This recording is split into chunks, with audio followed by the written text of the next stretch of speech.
Do it, motherfucker. Do it. Him asking Pence, hey, your job is to certify. Why don't you not certify and let's hash it out with the Supreme Court? No, he had no basis. He had no basis to do anything like that. He went through how many courts did he go to appeal that like his case when it came to voter fraud and stuff? He had no basis at all. If he gets elected, he will lock up his political enemies. He's a fascist. No, once again, trying to stop one of the most fundamental practices of our republic, stopping the peaceful transfer of power. That is one of the worst things any politician has done in the history of America. That it's unprecedented. Yeah, meanwhile, there's like a cityscape, like there's like a whole like block on fire, and we're all supposed to be like, oh, okay, and then a bunch of people get violent at a huge protest, and it's like, oh no, that was definitely organized. That was an attempted coup. Like, I don't know, man. I don't know. I don't buy that. Okay. I was trying real hard. I saw you there. I saw you like, we're gonna explode. I didn't vote for Trump the first time around, but I didn't like the GOP either. I don't like the GOP leadership, and he seemed to be willing to like burn the whole thing to the ground, you know, to just get as a nomination. And it seemed like the GOP, from my perspective. So I'm watching these two dualities, right? I'm watching the Bernie Sanders thing like fizzle out because the establishment doesn't want him there. And then on the other side, I'm watching Donald Trump, who personally I thought was hilarious to watch. I did not vote for him because, frankly, from my perspective at the time, he's been a Democrat his whole life. Or at least he's a New York guy. Like I'm like, and all of a sudden he's a Republican. I'm supposed to vote for him. Like I was like, it does feel scummy. Yeah, that definitely does feel scummy. So yeah, so I remember exactly where I was when I heard he won, and I was like, what? Because I didn't go out and vote. You know, I was just like, I don't want Hillary. I don't want Donald Trump. I don't want any of the clown show. Anyway. I saw two establishment forces not wanting these people who are growing in popularity. And the GOP relented. And it was basically the people got the candidate they wanted, as flawed as he is. And then on the other side, the establishment came down hard and said, it doesn't matter what anyone wants. Hillary, for whatever reason, you know, is the person. You don't get to choose. And to me, I felt like you have these two flawed systems, these two flawed, you know, organizations, but at least the popular guy on the GOP side won, even though at that time I was still like, I'm not like down with this guy. So I'll have to watch his presidency very closely because I'm very curious. But I definitely was very skeptical when he became president. So it sounds like you were swayed by some of the things he did during his presidency. Can you maybe go into that? Yeah. So the biggest thing was I felt like he was always like derided for doing things that made sense to me, like kind of closing the trade gap between us and China. I constantly heard how that was like really stupid. But go ahead. He started a trade war with them. I mean, yes, I don't look. I think I try to make an equation or an analogy to my own personal life or something to like a relationship with my wife per se, is that if you have a contentious relationship, you're having issues, like you have to bring them to bear in some way. You have to bring them up. You have to force like, hey, I don't like this. If you keep kind of just like, oh, let's go along to get along and not really upset the cart too much, like sometimes you have to do something to really get to the down to the nature of what it is that we're upset about. But besides that, putting tariffs on their goods, it wasn't correct to have. It's not smart, not correct. It's not smart to have us buy stuff from China and them not buy stuff from here. And it's a very simple reason. It's like when you have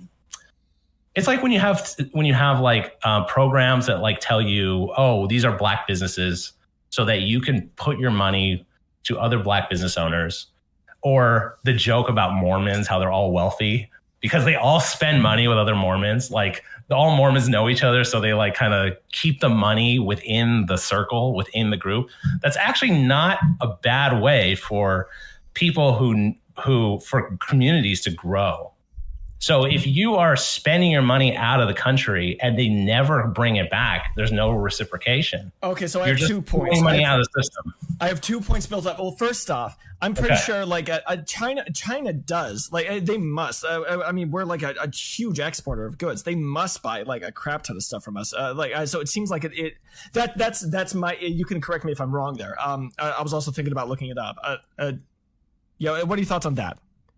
Okay, so we're gonna get into like gradations. Does China buy stuff from us? Yes. Like, what is a crap ton, and like what does that mean exactly? And then we also have to say like, okay, they buy, like, you can't just give me a whole number, like say they buy $10 billion of goods off us every year, but we spend, $300 billion. Like, that gap is the problem, that we send a lot of money their way and they send very little money back. Okay, so here I want to check that really quick. So at the very least, just overall, how much money is each country spending on the other's product? I just want to start right there. So I understand you brought up some other stuff there. I just want to start with that though. Wait, how much does China buy from? And that just to clarify is. That was the contention at the time. Now, I'm a working guy, I don't have time to check on every single claim. But when I was listening to people say oh yeah, the trade gap, it's not important, completely discount it. And so, okay, just real quick. I'm sorry, just real quick, and then you can continue just to sort of fact check all this. And I understand. I've already been wrong on a few things. I mean, you showed me I was wrong about how it's a little I can't think of the word, a bit of an oxymoron to say democratic republic, because republics already have democracy baked into the term or whatever. It's redundant, exactly. If anything. Yeah, exactly. I'm wrong on crap too. I don't fact check literally everything I hear as well. No human does. That's an unreasonable expectation. So but I just wanted, especially since we're live streaming this and everything, I just wanted to really get down to apparently in 2022, the United States spent $575 billion roughly on Chinese exports, and China spent about $758 billion on American exports. So it does seem like I understand there are other factors when it comes to where money is going, and it's not just the gross amount of money you're spending on a product that matters. But just looking at that, it does seem like there is some reciprocity, right? It's not necessarily a one-way street, I suppose. I would agree with that, but I'd be curious if it's the same, if that's what the 2017 numbers were, because that's when the discussion was happening. I suppose that's fair. That's a fair point. Hold on. If it was nearly the same, then there could be some argument to but he's making a mountain out of a molehill. That could be the case. But I remember hearing it and being no, I mean, if you think you could work out a better deal, if you could force their hand to buy more from us, then do it. Okay. So in 2017, it does look like the U.S. was importing quite a bit more of Chinese products than they were from us. So it's about 8.4%. Sorry, it's not what was the value of this? No. This one seems to be a little bit harder. I can't just Google it. But it seems like 8.4% of total U.S. exports were exported to China, while 21.6% of total U.S. imports were imported from China. So we were importing a lot more than we were exporting to China in 2017. That's true. That's fair. I'm sorry. I didn't think to, it wasn't necessarily. So you're right on that. That was a good point to bring up. And again, this is someone who's watched politics my whole life, and I never heard of the trade gap. That was new information for me, the trade gap. And I had to think about it. Why is the trade gap? Because I have a lot of people who are conservative who I listen to are no, going after trying to close the trade gap with China is stupid. We shouldn't even be bothering. And I kept thinking yeah, but what is it? Why even kick up so much dust over it in the first place? And then I kept thinking about it because you want as much reciprocal money as possible. Now, maybe not. You're never going to get 100%, right? And obviously, the advantage would be to be on the higher end. If you're really playing your cards right, you would be bringing more money in than was going out. But you want it, people are trying to get it to equalize as much as possible. So that was one of those things where I was wow, I can't believe I've never heard anyone go down this road in the first place. It seemed like a big no-no. You're not supposed you're not supposed to get in this trade war with China. You're not supposed to go down this road. And I'm just like eclectic that way, where I just like upstarts.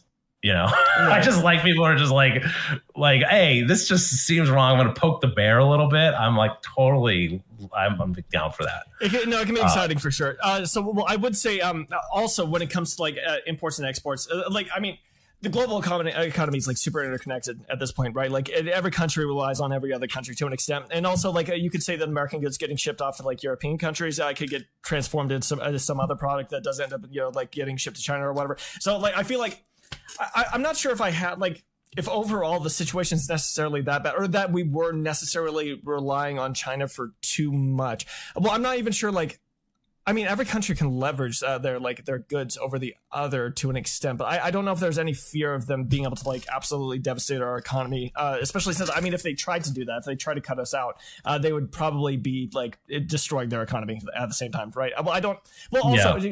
Sorry, that might have been kind of confusing garble. That didn't make as much sense as I was hoping, but so do you think that the trade war got like the results that Trump was looking for? Do you think it was like effective? It wasn't at the time. I recall it being that eventually China relented and said, okay, we're going to agree to buy a bunch more of your steel, a bunch more of this. They had chosen to like, instead of getting in a trade war, instead of like getting tariffs, then we're going to go ahead and just buy more from you. And it seems to, I mean, if you look at the numbers today, it seems like it's much closer. So, I mean, so that's very, yeah, we literally just looked it up. Yeah. So this part, I'm still overall, I'm not entirely sure. I would have to look more into this just because, like, of course it might have been other factors at play, or like it could have been all of it, like the trade war plus some other things going on that like up to like how much China was bringing in. Also, yeah. China is like growing incredibly fast. So I'm not sure. This is something you could be right, is what I'm saying. But it's something I would have to look into a little bit more. I don't want to do it right now while we're having the conversation, though. Of course. So there was, so again, like, I think Donald Trump, like, personally endeared himself to me because I've always had, as a person who does look up stuff, and I'm like, again, I don't, on every subject, I don't look up something and like verify, but sometimes I like read a headline that's like so wrong, that like seems so out of place, that I just like, hey, I need to really just look into this, and I'll spend a few hours just like researching it to see if it makes sense. I recently did this kind of very close to when I started watching your channel, like do you know about the 3 migrants who are reported to have died at the border due to because I live in Texas. So there is currently contention going on between our state and the Border Patrol. Do you have any idea about the situation? No, I haven't. I heard about it. Okay. So I don't know if we want to go down this road, but basically what's happened very recently in the last couple of weeks is in Texas that we passed a law that says that we are allowed to arrest anyone that enters our borders illegally. And that means like any citizen or anything, or just like just like we determine they've crossed the border illegally, we can arrest them. We have basically, because up until now, lots of Texans are like, hey, we don't like the fact that our border seems to be just like open for people to come in. Where people cross, they get picked up by Border Patrol, they get processed very quickly, and they get sent on their way. We don't like that. Well, there's always been an argument like we don't have jurisdiction over the border. So that's the Border Patrol. So, and they're run by the U.S. government.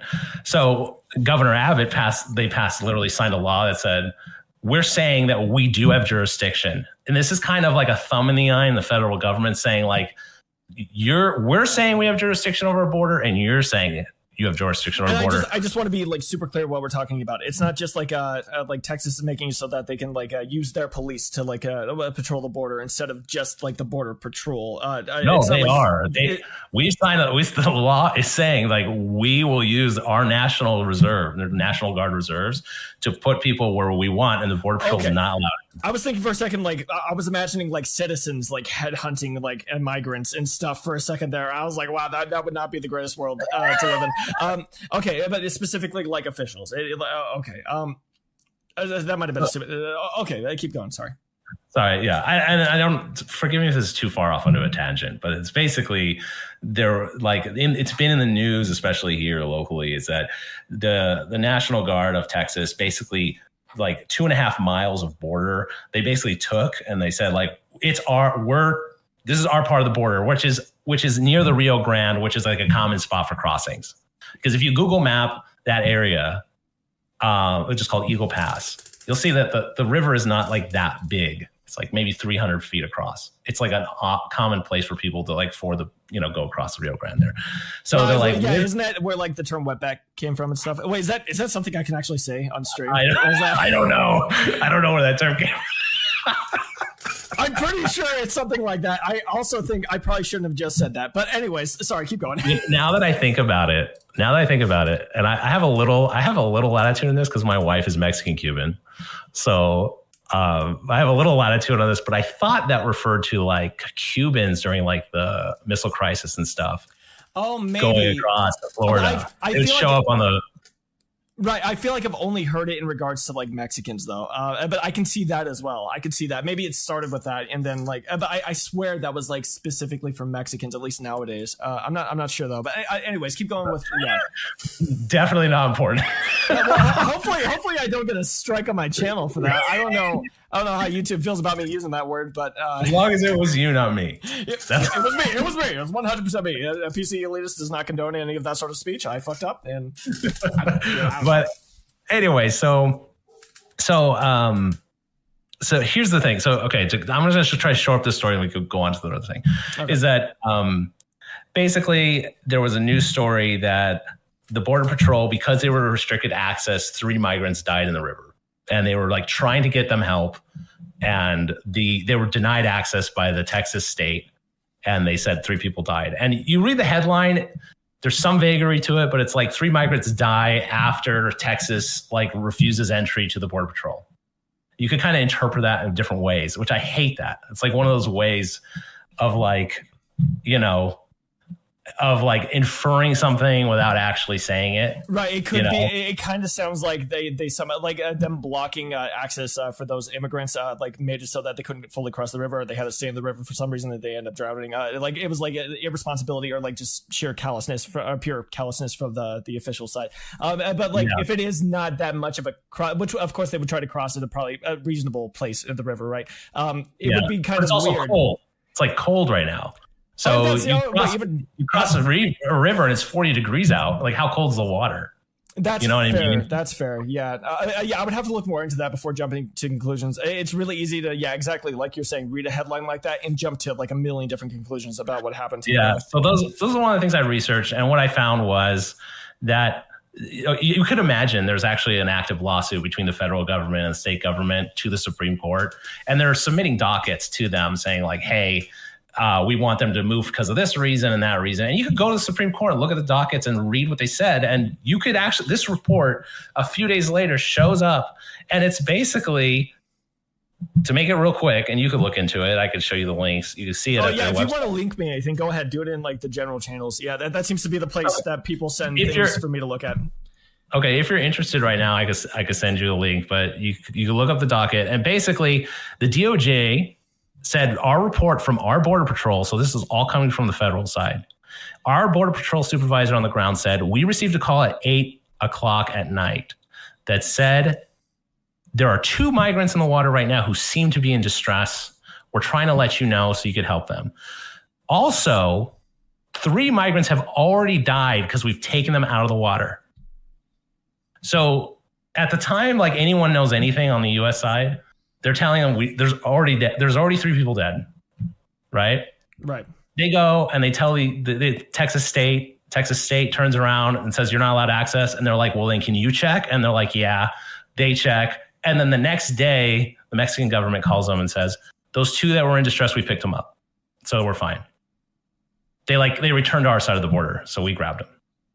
So it was like kind of a non-event in a way. Like we call you, we tell you, hey, there's 2 people in distress, 3 people have already died. Can you go check on them? They go over, everyone looks, and they say, oh, those 2 people are fine. Or they had hypothermia. Of course they would, because it's freezing. But And then the news comes out and reports it like, oh yeah, after they took over that border, 3 people died. It's like, that's really disingenuous. Yeah, if they weren't like, if officials weren't aware of anything going on, I mean, then it's hard to fault them for deaths, right? Yeah, I would agree. Yeah.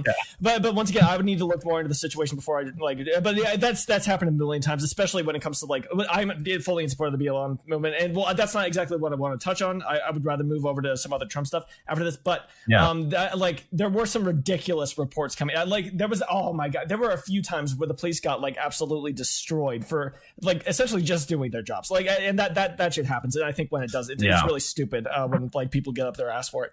Well, here, so let's. Well, was that basically all you wanted to say on that topic? Yeah, that was it. And I mean, you could blame that on like 24-hour news cycle. Like you always have to put something about everything. Like you can't let anything pass your desk without throwing it up because you need content constantly. Well, yeah, it's like on YouTube, right? You title things in a pretty outrageous sort of way. Yeah, like you want those. You want those negative clicks. You want those.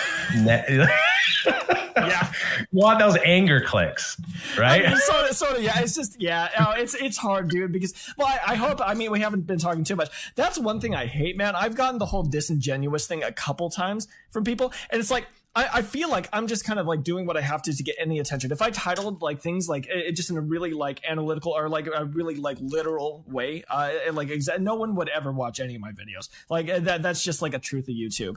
I enjoy like talking about this like for the topics in and of themselves, but I'm also like I want to grow a community. I want to grow a channel and all that. So it's well, I mean, I definitely like me personally. I look at you are. No matter what you might say, you're an opinion guy, right? It's like, this is what I see, it's my opinion.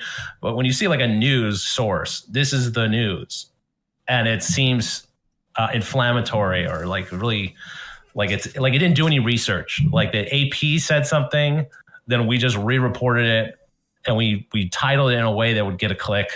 It's like, is that news? You know, right? When you label something as news, you need to make sure that you're like stating facts of the matter. And if you do like let any opinions in there, you need to make it clear that they're your opinions. But no, you need to be accurate with your reporting, or at the very least, like as citizens, we should push for our news sources to be just like accurate, factual, like reporting. That very much so. Like any news organization that doing like crazy crap like that, it should definitely get some sort of pushback. You could be as hyperbolic as you want. You could title this. Me talking to a fascist. It doesn't bother me. Okay, wait. By the way, that other stream, like, should I be a fascist? I don't know if you saw that. I still need to make. I did. No, we were literally talking about like the pros and cons of fascism. Okay, it's not just like it is sort of. It's not actually. It's a provocative title that is actually like maps onto pretty much what happened. Okay, I'm just saying. Right. Yeah, exactly. So the Trump stuff. So getting back to Trump, the other thing that I think. Again, if you want to go down just the road of things. Well, actually, if you wouldn't mind, I would like to take a second and kind of like maybe not. Oh my God, I was trying to think of a term, but that I want to see where you stand on some of the worst examples of Trumpiness, if that's okay. So I don't have any. I told you I don't have any sacred cows. Okay. You can say anything you want. So. Here, let's start with a more mild one. We'll get to the big one. I know you know what I'm talking about. But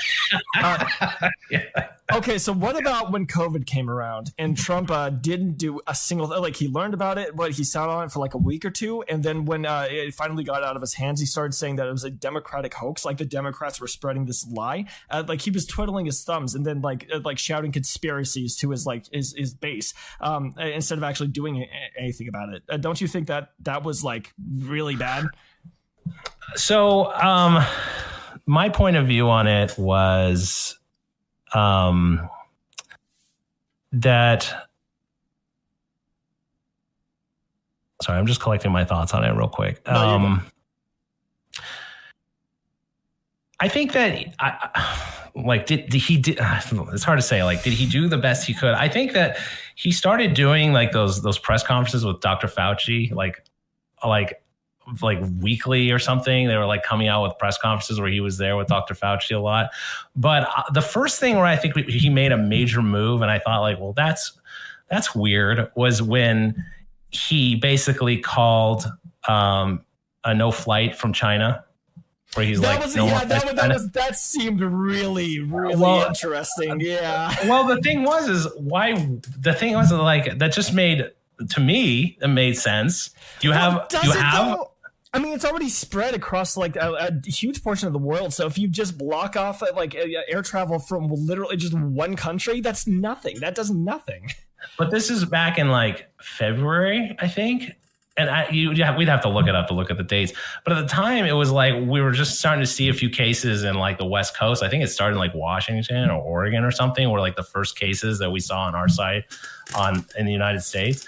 And it was one of those things where it's like, this is why I think it was a damned if you do, damned if you don't moment.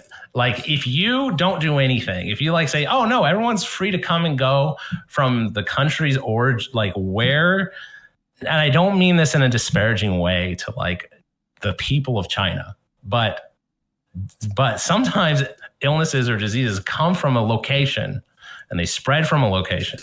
And it has nothing to do with, it has nothing to do with the populace or anything like that. So it's just real quick, if it was still basically just in China, I would absolutely agree with you. But it was predominantly in China at the time. Would you agree with me if it had spread like in a significant way to a lot of different countries at the point that we like banned air travel from China? Would you say that was kind of ridiculous?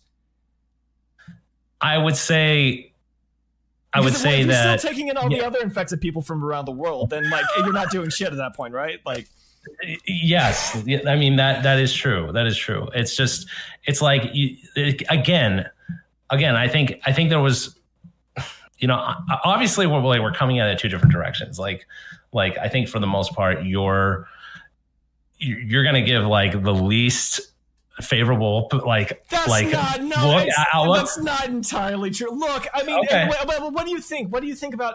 Okay, when it comes to damned if you do, damned if you don't you think he's kind of stepping outside of that realm and just absolutely dropping the ball by not even acknowledging its existence for like a week and then blaming it on the Democrats? Like that's a little. I don't remember him blaming it on the Democrats, but I do remember what I do remember is that he's like, yeah, we're going to cut flights from China until, again, I think it's a little presumptuous at the time.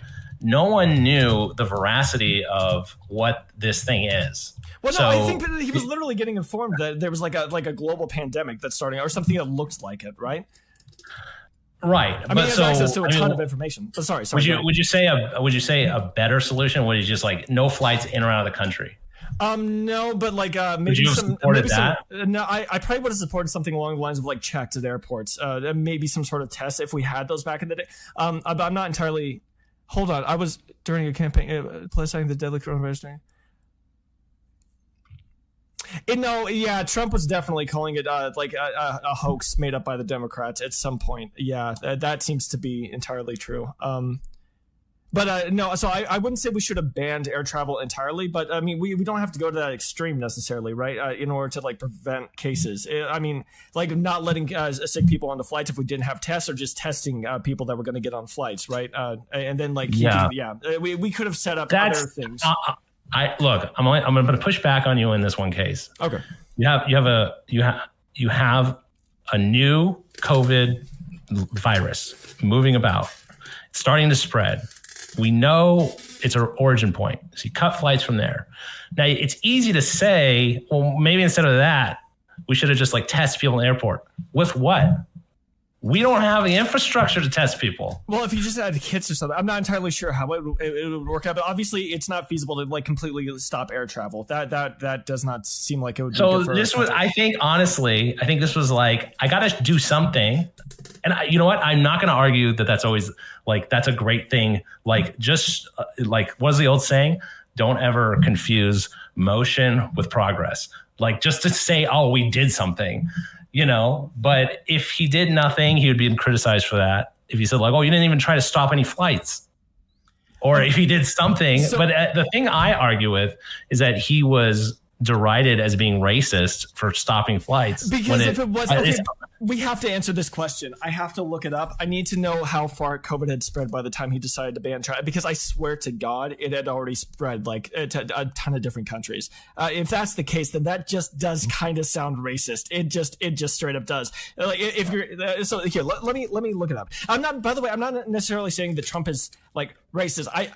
I have no idea what goes on inside Trump's head. I have absolutely no idea. But like, You don't? No, right? It seems like a black void. I don't know.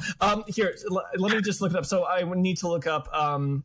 When did Trump ban air? Oh my god. Sorry, I'm trying to type like around my mic and it's awkward. Travel from China. Proclamation of suspension of entry as immigrants, Chinese health official reported. That was January 31st, 2020. It looks like, has begun. Ban travel to China. No, maybe it was earlier, October 19th. It's his go-to point when defending his report. So that was okay. I'm gonna say October 2020. I'm gonna start there. So how far had COVID spread? October 2020.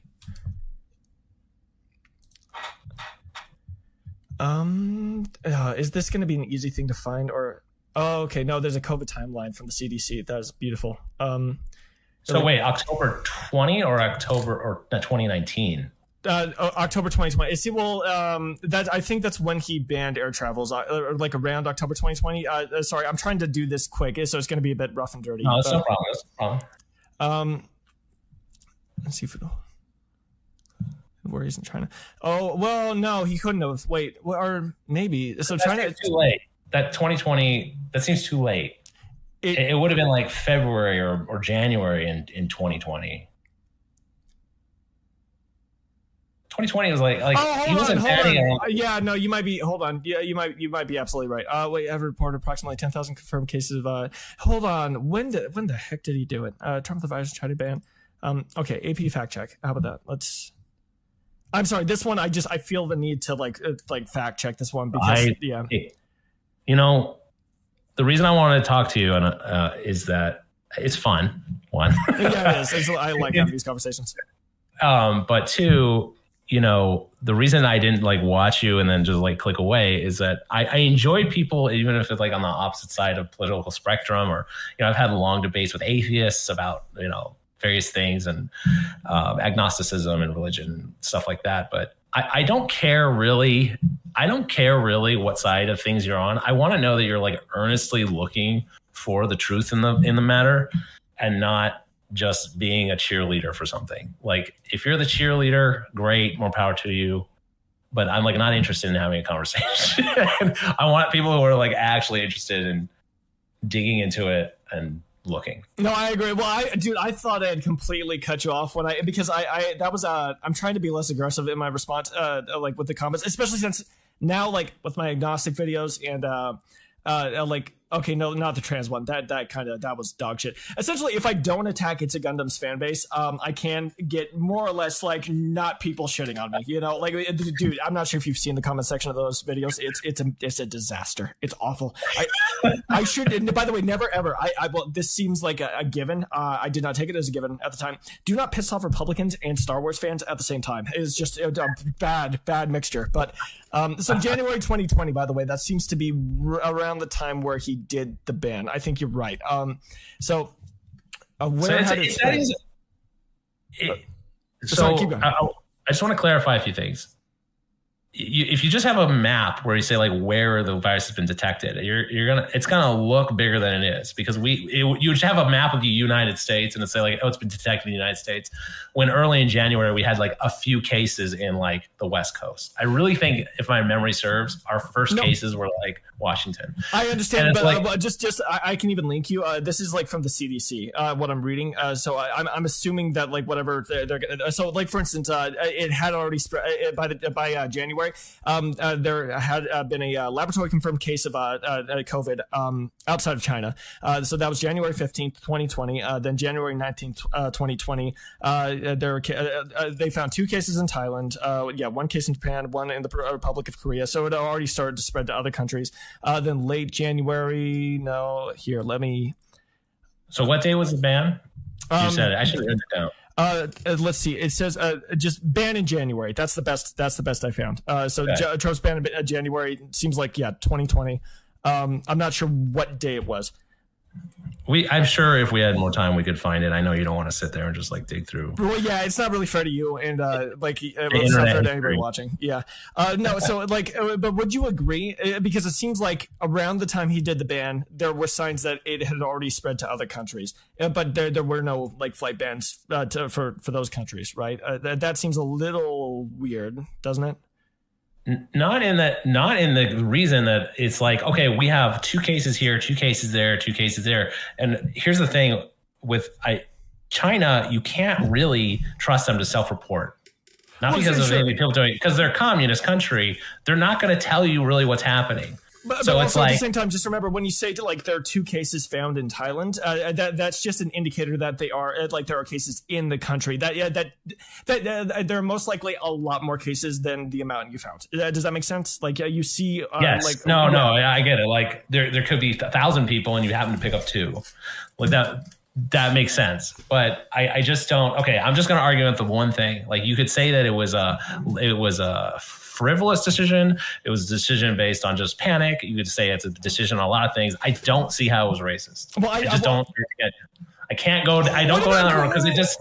Real quick, what about going into like the China virus and all that? Doesn't that sound a little unnecessary? Just a little like no, like people that name viruses intentionally do not name it after that like place they found it at. Like if it was in like a town or a village or a city, because of like implications like that. Like researchers literally like actively try to avoid doing that because it does kind of end up leading people to think like, oh, those people are dirty, disease-ridden, whatever. Like, so I mean, it's a little weird, right?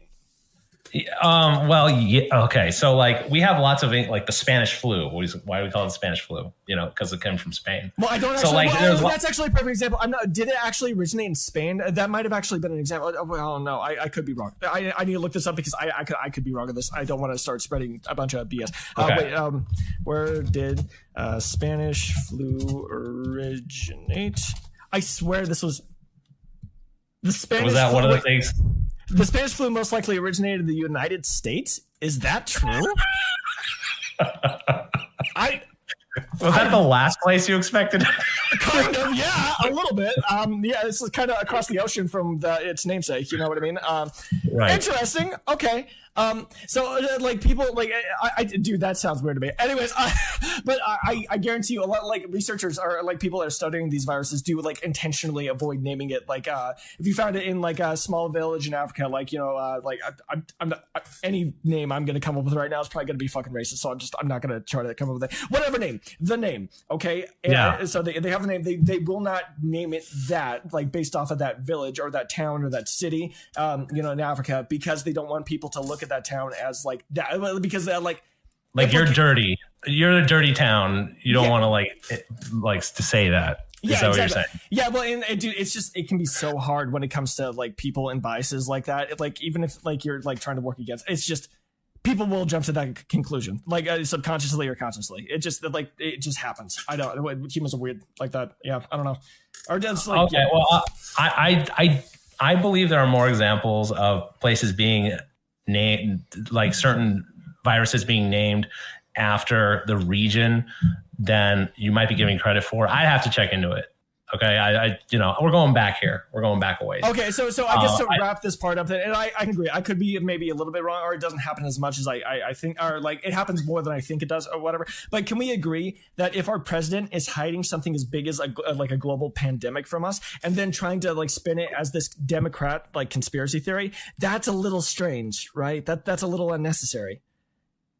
Yeah, it is. It like obviously is, right? Like, yeah, we don't want our president like hiding huge things like that from us. Like I mean, some things do need to be hidden, but like that, or then trying to write it off as like fake news, basically. Like, I wouldn't. Okay, again, I'm not going to defend everything Trump does because you know I don't like. Would I want to like have dinner with Donald Trump? Probably not. You know, I don't want. Right, but I would much sooner buy that. He is already in like a contentious relationship with China, and he just wanted to get at them in some way by keep calling it the China virus, just to like he might not have had rattle their intentions, cage, right? But it's still you can see how his supporters would come out with like racist views towards that country because of it, right? You can see that. I think trying to like get at a government of a country to like rattle their cage and like just agitate them on purpose is different than being racist. Unless we have very different views on what racist. No. So it could have started off not racist. You're right. Maybe Trump was just like trying to, fucking like, make the libs mad or whatever. But like, you could see how his supporters would come away, like walk away from that thinking, oh, China is this dirty, disease-ridden communist country, right? Like, you can see how they would have gotten that impression from calling it the fucking China or the Wuhan virus, right? Like, I mean, yeah. I grant you that there's a certain segment of people who probably felt that way. It is probably bad for a president. Yeah. Sorry, keep going. I don't know. I could, I'm not doing polls out here. I don't know anyone personally who thought that, oh, China's just dirty, so like that's why, or like something like that. Oh, speaking of personal anecdotes, real quick, I actually I had a friend who she was not Chinese, but she kind of looks Chinese. She's a different type of Asian. But anyways, she actually during COVID, she did get like I think one lady spit on her at a fucking store. Yeah, there were actually some. There was a rise in that. So that's personal anecdote. Obviously, that doesn't necessarily indicate like a broader thing going on. But I believe that like hate crimes are like like weird like hate towards Chinese people did increase because of it, that sort of rhetoric. I think that did actually happen. So yeah, but okay, but so you're not willing to defend everything he's done and said I completely, that's fine. That's cool. I mean, it's like for me in capitalism, obviously capitalist countries have done things that I'm not willing to defend, like Native American genocide or whatever. We were capitalists at that point. Anyway, you get my point. Like there are certain things that like even good things do that are bad. That happens. But I just, on this specific point, I feel like we should be able to both agree that like denying the existence of COVID and then lying about it, like that was not good for a president to do. I feel like we could both agree there, right? Okay, I don't think he ever denied its existence, and I would want to know that. Oh no, you can look it up. What's calling it like a lie from the Democratic Party? What is that? That's denying its existence, right? I have to look into it. I'm sorry. I wish I could speak to it, but okay. We'll have to make a list of like specific things we do check because we can't check everything we said. Right, well, but I did look it up. I did look it up, and it seems like I'm remembering correctly. It seems like he did try to blame it on the Democrats, saying they're lying about. I know for a fact at that time. I'll say to my best recollection. I'm not gonna say for a fact. My best recollection, I remember the time when he canceled the flights, them all calling him racist. Joe Biden put it on Twitter that he was racist. Nancy Pelosi, to show how non-racist she is, she went and like marched in Chinatown in San Francisco to be like, we're okay with it. See, like he's just a racist guy. We're going to go down to Chinatown in San Francisco and have a party.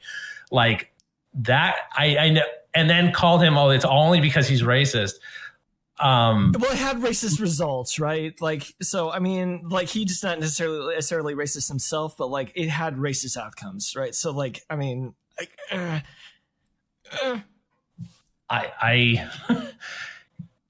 if something just like has some isolated events because of some negative rhetoric, is the rhetoric racist? A nationwide increase in like the violence towards like or like aggression towards like Chinese people. Like it seemed like it wasn't just like isolated incidents. If it's happening like across the nation, even if it's just like a bump, it's still like that's probably not great for the president to be. Like, I would. Okay, so are we talking about the canceling of the flights? Or are we talking about him just insisting on calling it the China virus? All of it seemed to have like those racist outcomes. Well, I'm not saying, by the way, if something has racist outcomes, but it's still like something a nation needs to do for its own protection, I'm for that. Practicality over like, that sort of stuff every time. Yes. But here, anyways, sorry, go ahead. You can say like your finishing points on this, and then I want to grill you on some other stuff. Okay. So what I would say is that it's kind of hard to go back 4 years and try to like remember everything, but I kind of remember the way I remember the reporting happening is Donald Trump saying, hey, there's this virus, we have to do some things. And when he said we have to cancel flights, I remember seeing like MSNBC and CNN talking about how he's like panicking people on purpose, and basically them being in a little bit of denial about the severity of the COVID virus, kind of from the opposite way. And when he was saying, this is my recollection, okay, I have to go back and look. But when he was saying like, this is just a hoax, he was actually referring to them saying like, there's no problem. He's just a racist. And he's like, that's a hoax. I'm not just racist. I actually think this is an issue. That's how I remember it. And we could go back. We'll have to like look. I'll have to look into it. You may not care to. Okay. No. Well, I'll throw it in the bucket of things I need to research. Well, I mean, I would like to have another conversation with you. This one's enjoyable so far. So like maybe we can do that. Like the next time we talk, we can come at each other with whatever we found. I like that idea. But okay. And I would say where I stand, I completely disagree with you. I think it was really bad. But we can move on. We can move on from it. So what about? Okay, so another kind of softball, and then the last one, the big one. Then we'll tackle the big one. So what about the big one? What? Well, no. Here, let me just. Let's do the little one first. The little one first. Yeah. So what about legitimizing Kim Jong Un without getting any concessions, like giving, like, and conceding to him? Like we stopped doing like military things, practice thingies, by the border of North and South Korea or whatever. But we didn't actually get anything in return. So he like legitimized like this awful dictator, like one of the worst human beings in the world, without getting anything out of it. Absolutely did nothing. So what about that? So. The thing is that when he came into power, everyone was like, when Donald Trump got elected, everyone was like, here we go. It's World War III. And there was no World War III. I'll have to challenge you, maybe not in this conversation the next time. Oh, feel free. Yeah, feel free. Yeah. Yeah. Because like in Donald Trump's time, everything was like frozen. Like all these like contentions around the world, like there was always contention. There's always like saber rattling and things happening. But when Donald Trump was in office, he was trying to get out of Afghanistan. He was trying to pull troops out of Syria. He was trying to get inroads with Kim Jong Un. And the thing is with Kim Jong Un, with North Korea, you can't.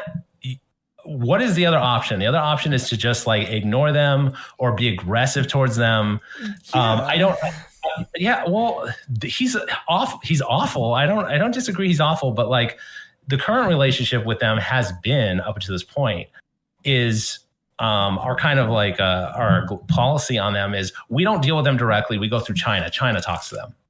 So they're just like, China has always positioned themselves like, oh yeah, they're a mad dog on a leash. We keep them at bay. You talk to us and we talk to them. Donald Trump was just trying to like go around China and say like, I'm just going to talk to you directly and I'm going to be nice to you. And do you remember like early on in his administration when like Kim Jong Un was like, I got a button on here that I could blow you up, and Donald Trump was like retorting back, I got a bigger button. Like I could blow you up in a second. That was also awful. Why would you ever do that as a president? Why would you ever do that? That's like Putin level insanity. We won't touch on Russia, by the way. That's not what I was saying. But like, it was when he was calling him like Rocket Man and stuff like that time. Yeah, a little Rocket Man. Like it doesn't matter. But at the end of the day, look, him crossing that neutral territory and walking in. Like I thought that was so cool in that like, he's a dictator, but if we can normalize relations in some fashion, we could start doing something other than war. And I'll just point this out to me. He's the most anti-war president I've ever seen. He was very military. He was very military, pro-military. He's like, I don't want to do a Trump impression. It would just be embarrassing. But he's like, I want to have like parades celebrating military. He was like all about the military. But then on the other side, he's like, I don't want us in these other countries. I want us out of Syria. I want us out of Afghanistan in an intelligent way, not the way Joe Biden did it, which you get like 13 service members killed and then blow up a van full of children. Okay, so really, I don't know about that. Okay, so it seemed like if he really wanted to get troops out, I mean, Biden was able to do it where Trump didn't, right? So even if he was saying that he wanted to do it, like, I mean, he still wasn't able to accomplish shit when it comes to that. Biden actually did it, right? Biden did it in like... Well, it's not going to be clean. It's not going to be perfect. No. But I think that was like the really like kind of the really gross thing about it is that Donald Trump, their administration, first of all, okay, the military didn't want to leave Afghanistan, okay? They want to stay there. The military didn't want to leave Syria. In fact, one of his officials, I forget his name, but someone high up in the military said in a New York Times interview, I believe, that we were actually playing a cups game with Donald Trump. When he kept telling us to reduce troop levels in Syria, we just kept swapping people around to make it look like we were reducing troops. We never actually did. Okay, I'm so sorry. I'm not knowledgeable enough in this area. All I know is that like I whatever barriers were there for Trump were probably still there for Biden, but Biden was able to overcome it. But can we go back to the Kim Jong Un thing? Oh yeah. Okay, so all right. So I think that like there's a question of like, what do you do with him? And there's no real good answer. Do you get aggressive with him? Well, no, that's not good because he could do a lot of damage to people and he could basically get a lot of his own people killed. You have a slave state. You want to go to war with a bunch of slaves like who have to fight or they die? Like, you don't want to do that. Our current relationship up till before Donald Trump is China constantly like, it's like if you're trying to negotiate with like someone who's really aggressive, like, and then this is his like big brother gets in the way. Well, let me just talk to him. You just stay over there. And you're like, well, actually, I don't think you're actually trying to like convince him to be any better. You're just trying to keep this relationship distant. You do not like us talking to him. So I will say, normalizing relationships with Korea, especially if it gets us to the point where we can like denuclearize them. Get them to stop with like the nuclear tests and all that. Like making a nuclear arsenal. I think that would be really good. But the problem is when Trump talked to Kim Jong Un, he got nothing. He got absolutely nothing out of it. We gave nothing. Okay. Are you a Star Trek fan anyway? Not really, no. Okay. One of those like great things about Star Trek is that it was such an optimistic future, right? And I honestly don't buy into the line, you're legitimizing him. I just don't understand. I don't even understand what that's supposed to mean. He is the leader of a country. Well, other countries will take him more seriously. He'll have access to more like partnerships and stuff like that, where he didn't, before that. Like before, he was seen as more of a backwater sort of country. Whereas like when America, the most powerful country in the world, starts to recognize them, a lot of other countries will most likely follow suit. That's the issue. It opens doors for them. Okay, so let's just go down those couple roads. Okay, North Korea is what it is right now, right? It's basically an open air prison, right? People are mostly suffering, right? So either someone else opens inroads who don't have their best interest at heart anyway, some other country. We let them just sit there and languish and just generation of people just suffer and suffer and suffer. You get extra aggressive and you go to war with them in some way and you basically oust their leadership, which you don't know if like 10 years, like as we learned with a lot of other countries, us doing maneuvers to oust leaders in their country is not good.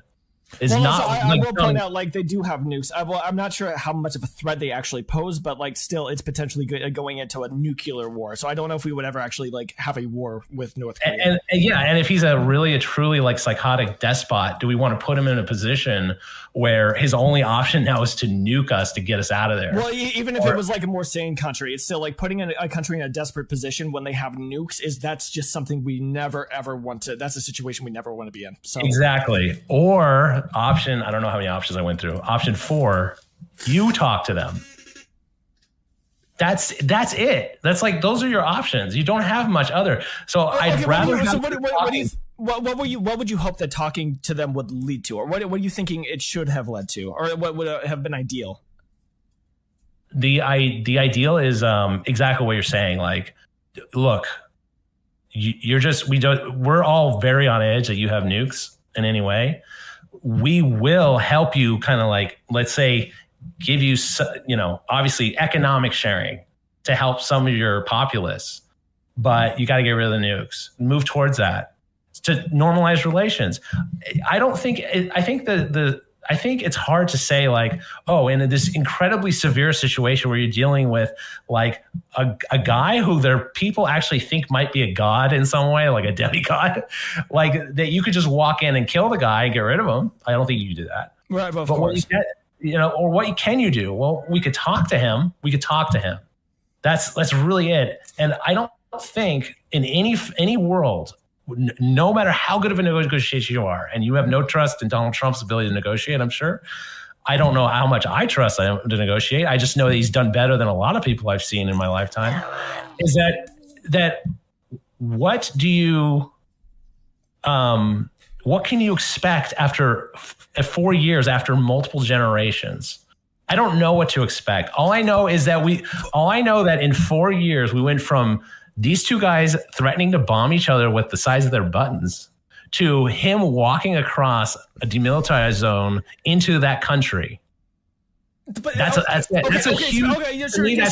Sure. But like, speaking of deal making, like the deal was, okay, I'll let you fuck me in the ass. That's the deal he made with Kim Jong Un. You realize that, right? The only thing we lost was that we talked to each other. That's the only thing we lost. We stopped military practices or whatever. I think did Trump get? No, that's something else I would have to look. But still, like, when you're trying to like make a deal with somebody and you say like, okay, we're going to stop doing this thing, and you can just sit there. Oh, no. What Kim Jong Un did was he's essentially said like, I'll think about stopping, like nuclear tests. I'll think about it. Like that's such a crap deal. Isn't Trump supposed to be the master deal maker or whatever? And he walked away with literally nothing. I don't know what you like. This is a multi-generational. It's like, what president is going to solve the Palestinian issue? No, so getting a concession. There's no 4 years that you could give a guy and they're just going to solve the issue. No, getting a concession, like even a small concession. I'm not asking. Like, I don't think Trump should have gotten like the entire world from Kim Jong Un or anything, but even just a small concession, just something. But he got nothing. Absolutely nothing. Well, here's where I'll disagree. You have to remember there's other forces at play here. China was probably very much in the ear of Kim Jong Un, like, don't talk to this guy. We're having enough trouble negotiating with him in the first place. We don't want you talking to him. And Kim Jong Un did it anyway. That is, in a way, a concession. From his point of view, I think so. Well, in that case, America conceded like North Korea as well, because before that we were treating them like the backwater, like alien fucking country they are, right? Like, dude. No matter how you spin it, you can't like. How does anybody think Trump walked away looking good in that situation? Once again, legitimizing North Korea, giving Kim Jong Un potential access to like a bunch of different countries and resources, and like once again, like actually conceding to him without getting anything in return. That just looks so bad. That looks so insanely bad. Korea could have, even with China, by the way, even with China whispering in North Korea's ear, North Korea still probably could have given us something, just something. What would you have been happy with? I would have been happy with maybe reducing the amount of like nuclear tests, or like slowing down production at least a little bit, something like that.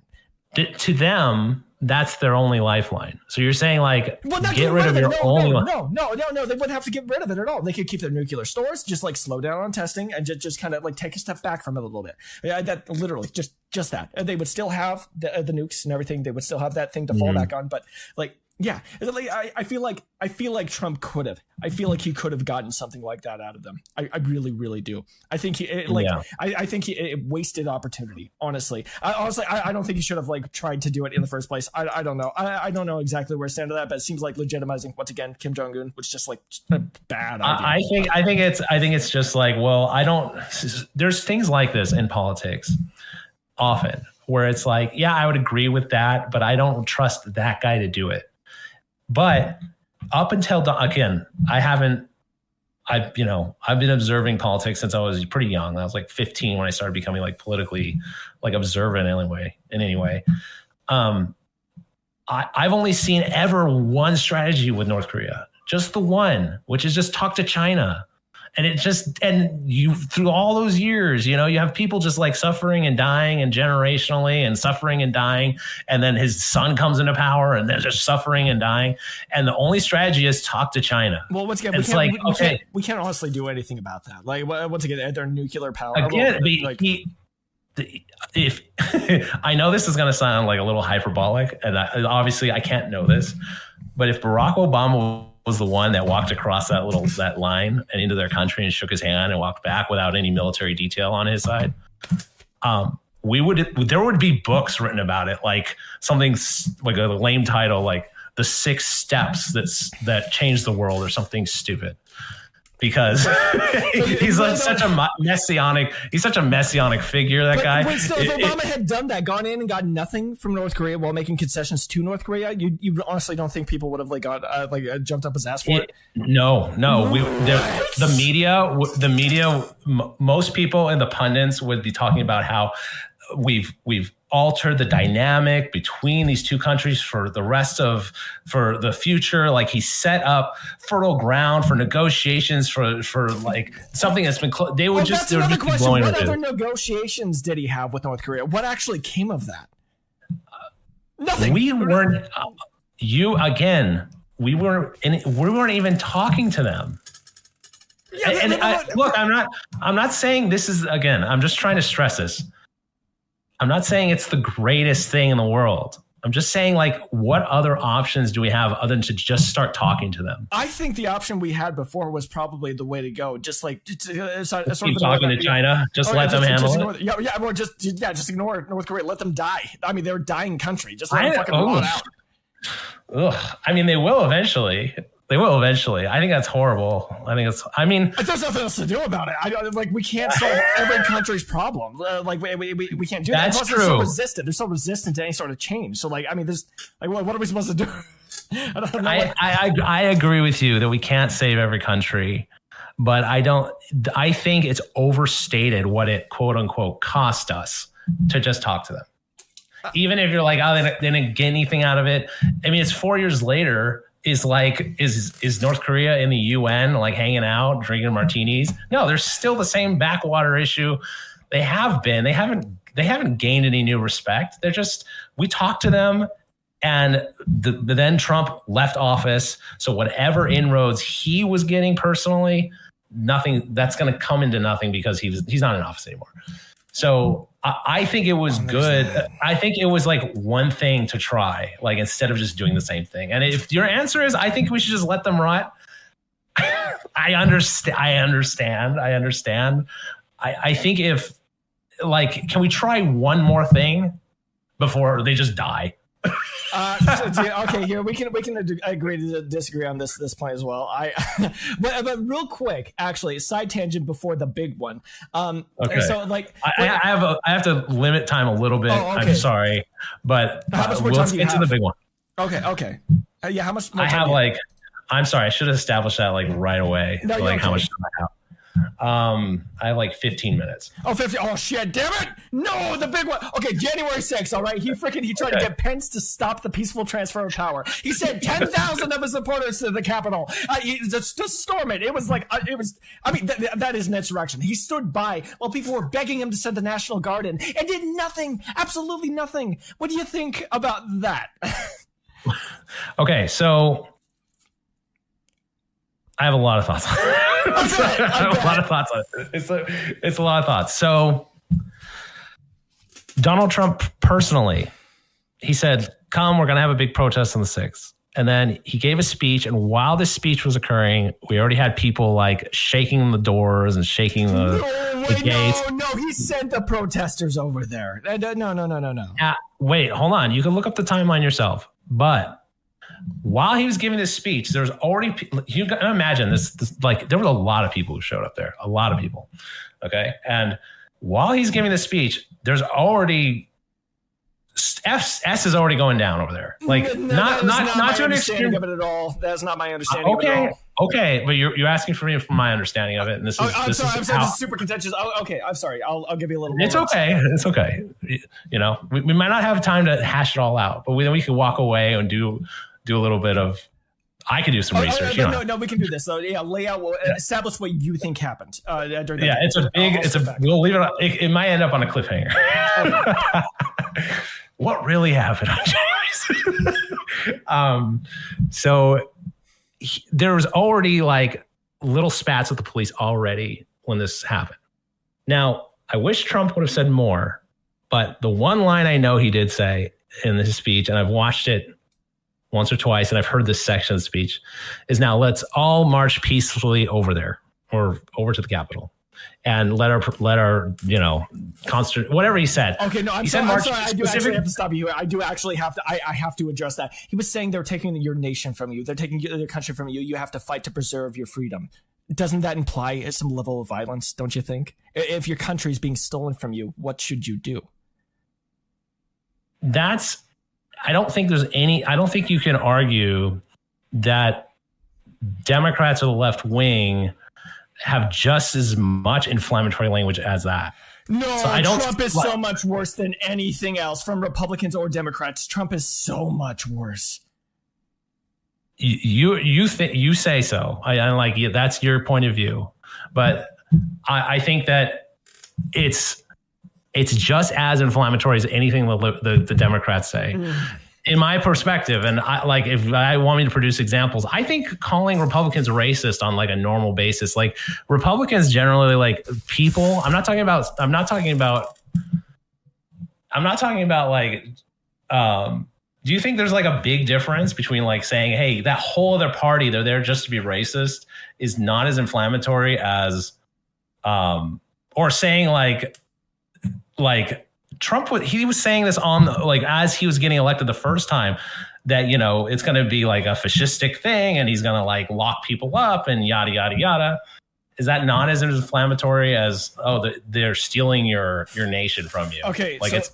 So no. Okay, when it comes to calling Republicans racist, I would say no. Like sowing insane amount of like distrust in the system, and that like people are like trying to literally steal your way of life from you is so much more damaging than calling Republicans racist. I still push back against that. Not all Republicans are racist. There are some racist beliefs that a lot of them share, but I would say like the Republicans are evil thing. I think it's really fucking stupid. I think that is harmful. You're right, but I'm saying like talking about the president coming out and saying like half of the country is working against you, trying to steal your country, your way of life, your freedom, your everything from you. That first off implies that you should go out and kill people. It 100% does. And secondly, it creates such a divisive atmosphere. Right now, in a lot of Republicans' heads, Trump is still the president. You understand that, right? He was like, that stuff is insane. And the fact that he's running again, do you think, how about this? Wait, hold on.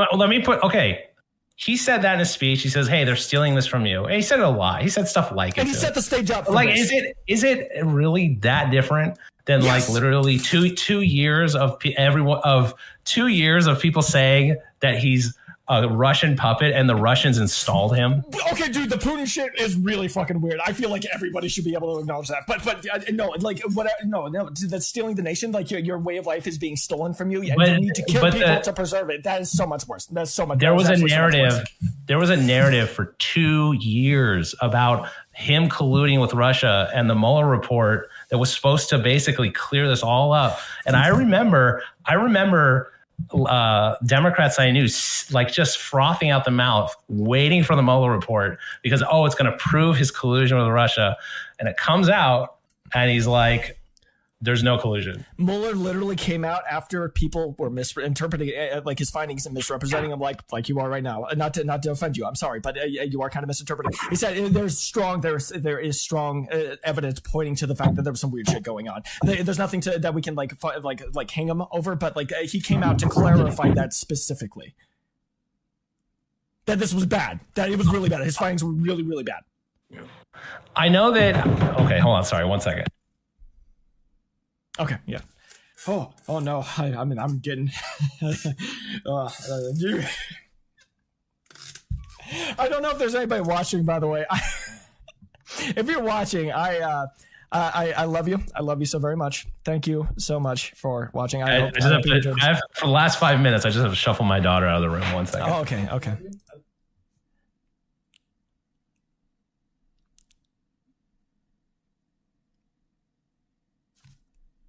Mechanical? I have no idea. Wait, what? Where's the? Oh Lord.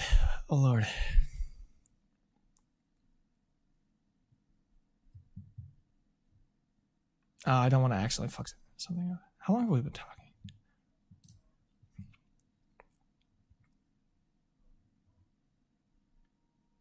Oh yeah, this has been a solid conversation. Oh man. Okay. Okay. So, why? I would say, okay, I'd have to go through the Mueller report again, like, because there was some claims in there. Because I don't really want to go down the road like, he said some serious shit happened. Well, yeah, but no, if the guy that did the report came out to clarify after the fact because people were misrepresenting it, don't you think that means that, like, yeah, there might not have been enough to hang Trump over, but like there was a lot of stuff in there. There was a lot of not good stuff. Like, if you can't even clarify, if you can't even say the words, which he didn't say, he said that there was no like I don't remember exact words, so we're going back. But the whole thing about Russia kind of diffused after that. Like the media let off the gas pedal, because I remember every night you'd always hear like, okay, here we go. The walls are closing in on Trump because like they're going to catch him in this collusion with Russia. And then the Mueller comes out and it was like just so flat, like nothing really to say. Like, yeah, there's some stuff, but I can't really say one way or the other. They didn't impeach him on it. He gave them the report. They didn't get even like an attempt impeachment out of it. They're just like, oh yeah, that's interesting. So for 2 years, they're telling every Democratic voter this guy was installed by Putin. And there's some stuff. And then after by the way, we're not like. You gotta remember, 2 years is a long time. I'm so sorry. Sure. Okay, so normal Democrats, as far as I know, this is what I would say is that like obviously like Putin's influence didn't like 100% get Trump into the office. Like Clinton would have won if it weren't for Russia. I don't think any of us know enough to really say that, but it seems like the Russia did interfere and it was in favor of Trump. That seems to be like a truth, a fact of the matter. Let me ask you. And what exactly is it that the Russians did? There was a lot of like campaigns they ran on social media and stuff like that in support of Trump, like trying to like sway people in favor of Trump. There might have been some other some like hacky shit. I've heard about that. Dude, no, okay, you got me on this one. I have to refresh my memory on this part. Refresh your memory and get down to the like really granular. What exactly did they do? And here's the other thing I'll challenge, because I know this to be true. I know this, again, as you are, I'm on the edge of my recollection with some of this stuff, right? Is they go, well, yeah, there was like 2,000 or so Facebook posts on his behalf. But there were also many Facebook posts from Russian. Again, the Russians aren't out there going like, yes, we did it. They go, well, we have all these posts that come from weird locations. And as far as we can tell, they're coming from the Russian area. And Russians don't generally do things without their government knowing. So can we agree that if we have like another country running campaigns in favor of a candidate within our country, that's probably a problem?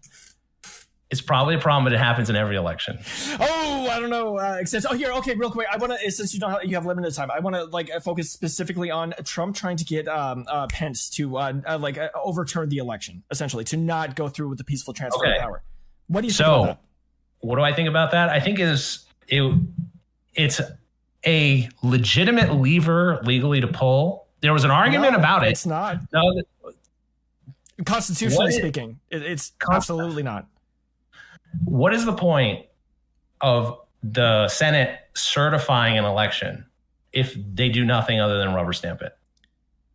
Well, no, as far as I know, it basically is just like, it is essentially just like a formal way to pass on the power. That's pretty much the entire point. There aren't there's pomp and circumstances like, oh, just whatever, it's just a way I think that literally is what it is. Yeah, I think that's pretty much what it is. Yeah. Well, I think there is some legal theory that says that's not true. I think that generally we didn't have a lot of functions in the government that are just there to be showy. Like, oh, it's just there to just to be showy, that they all show up and we all shake hands just to make it look nice and all look official. Don't you think that it's important to have a symbolic action you perform in order, because the peaceful transfer of power, you could say without that action will just kind of happen, but it's nice to have a representation of that, for the people to see, something more tangible to grab onto. Does that make sense? Well, you have to do something. You have to do something, because we're going back to in the past where we didn't have electronic means of communication. You would literally get the ballots and then you would get the delegates. You would send the delegates to DC to report our delegation is asking for this person, right? So I'm sorry, you don't have much time, and we are getting a little bit. Okay, so your point is that when it comes to that procedure, there should be a check to make sure everything was legitimate. Everything went through okay, there was no voter fraud. By the way, voter fraud has not been proven a single fucking time. Or maybe not literally. Maybe there were some fringe cases, but large scale voter fraud did not happen. So there's no reason to do those checks in the first place, even if that was an established part of the whole thing. And plus, the states already do that by themselves, right? So I can concede to you that regardless of the evidence for any kind of like malfeasance with the election, him asking Pence, hey, your job is to certify. Why don't you not certify and let's hash it out with the Supreme Court? No, he had no basis. He had no basis to do anything like that. He went through how many courts did he go to appeal that like his case when it came to voter fraud and stuff? He had no basis at all. But that's beside the point of what I'm trying to say. But it's not. If you don't have a legitimate reason to question the authenticity of the peaceful transfer of power then there's no reason to do it. No, you see, but as you said, you're not in Trump's head, and I'm not in Trump's head. But one thing we probably can agree on: he believed that you could just say, "Hey, let's not certify it. Let's go to court over it." He believed that to be the case. I don't even know if you can halt that process. Well, especially here. I'm so sorry. I'm interrupting you a lot. It's because once again you don't have much time, and I have a lot of ideas when it comes to this specifically. Wouldn't you say that it's a little undemocratic to try to get your vice president to stop that process when you have? I'm sure the checks they had already checked everything. Got the votes together, made sure everything was legitimate and all that. Because of course, so to try to undemocratically stop that one of the most fundamental processes we have in our republic. That's horrifying. Well, Pence thought it was horrifying. He didn't do it. He thought that was a horrific thing to try to do, and that's why people were saying that they were trying to lynch Pence over it. Okay, so it's an argument. Let's say, is the function of this to be able to debate at this juncture, or is it not? Okay, Pence obviously agreed, it is not a place for us to debate over it. I'm just going to certify. I certify it because that's my job to certify it. Trump is looking at it from a different direction. No, we can have this argument at this moment. Now, that's what you would say was a terrible legal theory, and I think a lot of people would agree with you that it's a bad legal theory. But doesn't it seem like he wanted to stop it? I'm sorry. It's not violent. It's just, hey, you can. It's to me.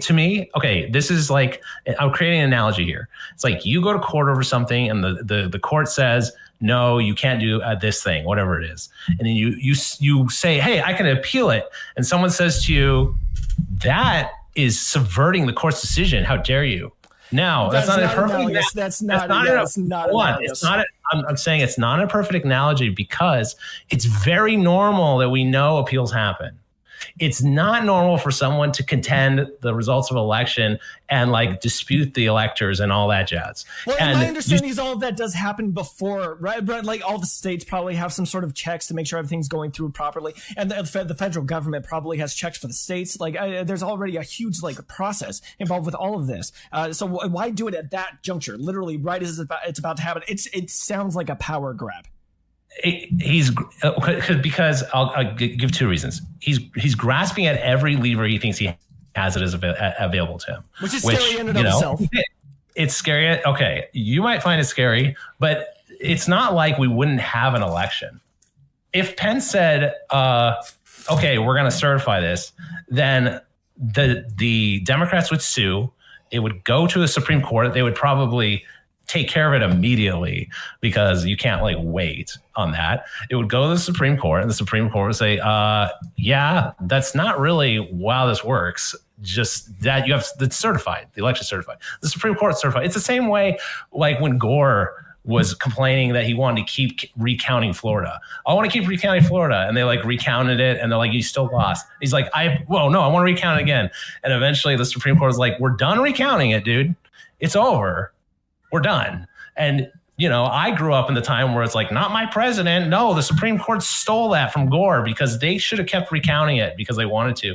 But the Supreme Court was like, we're sorry, we're done counting. You could complain all you want. We're done. It's over. Something similar would have happened, but it's like you try to portray it like, oh, it was a big coup attempt. But it was not just that, though. Once again, stealing the nation from you, and whether or not there was violence going on before his speech, that doesn't really matter because he did end up sending thousands of people over after the fact. He literally had them go to the Capitol, and they stormed it. That was violent. He did say, let's peacefully go to the Capitol. No. Everything he was saying before, even if he did say peacefully go to the Capitol, everything he said before, it suggested that there were that you should be violent. It implied there was an implication of violence to everything he was saying, and they did get violent. They tried to stop the peaceful transfer of power to keep Trump in the presidency. That's a coup. Okay. Let me stop right there. Why is an implied action more plausible than an implicit action? So he implicitly said, "Go there peacefully," but you say, "No, he definitely implied to get violent." No, it sounds like you're saying he explicitly said, "Go there peacefully," but everything he said before that was implicitly saying, "We need to stop this." Yeah. So if we're gonna get credence to something, wouldn't we give more credence to the thing that he said explicitly instead of the thing he implied? No, because if you're saying that they're going to take your life from you, they're essentially going to fucking kill you. Like everything you love is going to go away because these fuckers are stealing your country from you. Then no, that the only conclusion to that is you must violently protect what you care about, what you love. That is like literally the only conclusion you could draw from that. It's like saying, no, that's what my problem with saying all Republicans are evil, because it leads to that same exact conclusion. The only way to take care of this problem is through violence. Okay, so you're saying that he implied to get violent, even though he explicitly said peaceful. But if I turn on MSNBC and they go, "Oh, he's a fascist," and he's going to start locking up his political enemies, this is the end of our democracy if he gets elected. I mean, he literally did say that not clearly, right? If there's political violence after that, are they culpable? I think if the things you're saying lead to political violence, or the implication is that you should get violent, Democrat or Republican, I think that is almost across the board always bad. Yes. But can we agree that it's in equal measure at least? No. We might have more to say. If he gets elected, he will lock up his political enemies. He's a fascist. No, trying to stop one of the most fundamental practices of our republic, stopping the peaceful transfer of power. That is one of the worst things any politician has done in the history of America. That it's unprecedented. I can think of a few things right off the top of my head in the history of America. You're trying to destroy our democracy. That's not no. What about the Civil War Dred Scott case, where the Supreme Court basically was suggesting that black people are not human, like not fully human? Like that's way worse. That's also pretty fucking bad. Yeah, destroying our entire fucking country over dehumanizing people. I would still say that destroying our entire country is probably worse. I would actually say that. Yeah, I would say that. Well, our country was almost destroyed in the Civil War, so okay. This is semantics at this point. Like going my argument is so much. It's not semantics at all on my side. Okay. I'm so sorry. I would say that the actual bloody battlefield war over slavery and more stuff up top, but slavery. The Civil War in and of itself was worse. You're right. That was worse. But I said one of the most. I said it's one of the worst things that's ever politicians ever done in the history of America. One of the worst. I just want to make that clear. I only disagree in this way, is that I don't buy that Trump ordered a bunch of people to go. And here, from my point of view, and we could, if you ever want to talk to me again. Well, I do. I very much do. This is a lot of fun. By the way, when I get worked up and stuff, I just disclaimer. I'm not getting mad at you. I'm not like I'm just. Certain subjects I'm super duper passionate about, I get really worked up, and it's a lot of fun for me. I'm not like trying to say like, you're a fucking awful person or anything. Yeah, no, I'm enjoying this. The more worked up I get, the more I'm enjoying it. Typically, that's usually how it works. But I'm not. So at the end of the day, if I truly believe, like I said at the beginning of the conversation, like I am actually very much, I do everything I can from a voter's perspective to avoid fascism. I don't want a fascistic I don't want socialism. I don't want communism. I don't want a despot running the show. I don't want any of that. But if I thought that Trump actually sent people to smash up the Capitol, but from my perspective, all through 2020, and we're going to have disagreements on this on the BLM thing. Of course, I'm just going to let you know this is finishing points, I guess, more or less, because you have to go pretty quick. Yeah, I have to go.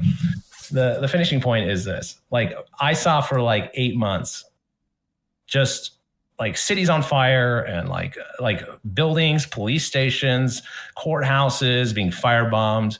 I saw like leftists basically like cede a whole area, like a whole like 3 city blocks and have their own like little mafia running around with like guns, like creating their own police. and they did that in multiple cities, like where like the George Floyd like site was there, like they took over, like people took over that, and they were like, we're autonomous, and just like it was just a horrible time. Like every night it seemed like there was like some new riot or something, and I know there's like we could go through into statistics of like how often that happened, and multiple federal buildings. We saw when Brett Kavanaugh was being appointed, like leftists rushing into the Capitol and like sitting in offices and like disrupting an official proceeding. And see, it's bad when people do that, right? I'm sorry. And Go ahead. Okay. I'm sorry. And anyway, just lots of destruction. And then Trump says, "Hey, everyone show up on the 6th," and a bunch of people smashed windows and attacked, hit cops, and like shit went down. That's like from when I was watching it, I was like sad because I'm like, but I'm like, this is what happens when you let like 8 months of people just like destroy shit, and then the other side who is also upset shows up in mass numbers. You're gonna have upstarts. You're gonna have people who are like, I'm just here. You're gonna have like agents of chaos. Basically, is my term. Is like you're just gonna have chaos agents there who just. And I don't mean that it's like it was an organized like group of people. It's just like people are like, hey, we're gonna go there. We could start some shit. You're just gonna have that. It's just gonna happen. It happened in BLM constantly, and every time it happened in BLM, we always had to make excuses for it and be like, oh well, some people are just violent. That's just like but that's not the protesters. Remember, 100% that's not the protesters. But yeah, sometimes violence breaks out. Yeah, meanwhile, there's like a cityscape, like there's like a whole like block on fire, and we're all supposed to be like, oh, okay. And then a bunch of people get violent at a huge protest, and it's like, oh no, that was definitely organized. That was an attempted coup. Like I don't know, man. I don't know. I don't buy that. Okay. I was trying real hard. I saw you there. I saw you like we're gonna explode. Okay, so my points to that to finish up is I don't think you can compare that to BLM in any way. BLM was incredibly peaceful overall. There were riots occasionally, but I think over 90% of the protests were incredibly peaceful. The riots that broke out were bad, and I think we should try to stop those things. We should never try to justify that stuff. It is really bad. And the thing you brought up about like trying to like overturn some like court decision or whatever, that's bad. It's very bad. You can protest peacefully, sure, but you should never ever violently try to stop those sorts of things. When it comes to Chaz, once again, I don't necessarily like that sort of thing. I think that it completely disrupts order. There should never be like an autonomous group of people popping up that's like completely like 5 people died in the Chaz. Yeah, I think that was probably really it's not the greatest look, and it also didn't prove their point overall, I don't think. But no. Yeah, so comparing like BLM riots, and once again, I'm not one of those people that condone those things. I think riots bad. We should always try to avoid that. But when it comes to January 6th, nothing that happened during BLM even came close to that. So my understanding of January 6th is Trump held a rally during, on the day where the transfer of power was going to take place. 100,000 people or so showed up. A lot of fucking people showed up to that speech, and throughout the entire thing, he was talking about essentially you need to take back your country from these evil people. And guess what? He ended up getting people. He said go to the Capitol and protest. Everything that he said before that too, once again, led to this conclusion that you must fight to preserve your freedom.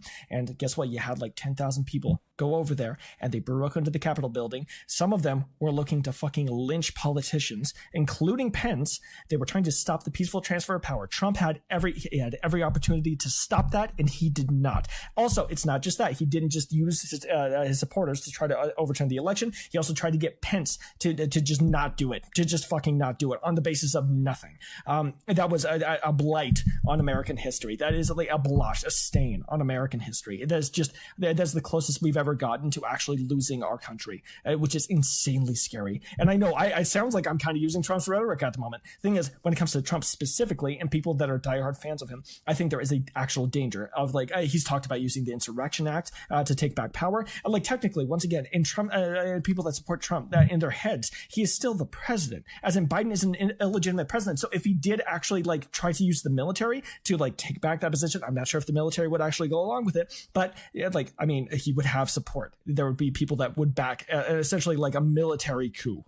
Which is also insanely scary. He's talked about like being a dictator for a day. You could say he was joking or whatever. That's just a scary fucking thing to say when you're the president that also once again tried to stop the peaceful transfer of power. So everything about Trump, please God, why can't you guys just go back to like a Romney or something like our fucking Bush? You don't need Trump, okay? Like, I would much rather I would still agree with a lot of the things they do. I'd much rather have Romney as president though, or fucking McCain or somebody. Like, please God. All right. No, I was almost gonna say Vivek Ramsey. Actually, I might actually take Vivek over fucking Trump at this point. He's starting to talk a lot like Trump, but he seems to be a lot more level-headed at the end of the day and just playing the games. I don't know. But please, God, just like another politician. There are other Republicans out there. Please, somebody else. We don't need Trump. And that's it. That's it for me. That covers. Okay. I think I appreciate it. I appreciate the chat. It was really fun. No, it was a lot of fun. Also, yeah, once again, I'm not like one of those people that's going to get super butthurt if we have disagreements or anything. I hope that's clear. I enjoy these sorts of conversations a lot, and I'm not like there wasn't a single point where I was like actually mad at you or anything. I do get worked up a lot, but yeah, I'm never. I don't start painting you in like a negative light or anything. This wasn't a chat.